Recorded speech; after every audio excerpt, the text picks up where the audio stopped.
La situation que vit le Burkina Faso reste une situation préoccupante. Vous savez, depuis l'arrivée du capitaine Ibrahim Traoré au pouvoir, les promesses n'ont pas été tenues.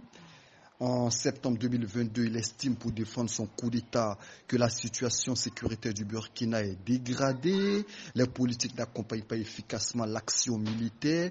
Mais 2 ans après son arrivée, le Burkina Faso vit malheureusement au rythme des attaques. Son pouvoir n'arrive pas à endiguer l'insécurité. On se rappelle qu'il a échappé à un coup d'État en 2023. Pour renforcer sa sympathie, il imagine des déstabilisations et cela pour faire diversion. Il fabrique des fake news à l'image de celui sur la Côte d'Ivoire et le général Bassolé.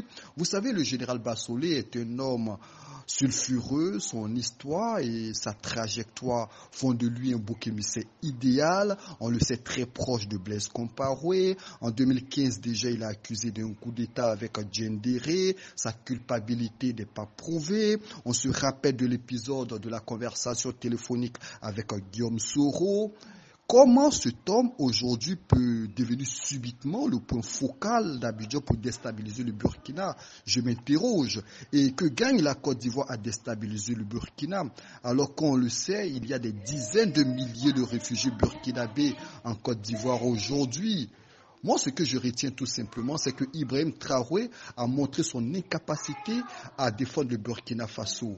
Il trouve, il fabrique et il ventile des fake news pour donner du contenant et du contenu à son régime qui a montré incontestablement et visiblement ses limites et ses carences.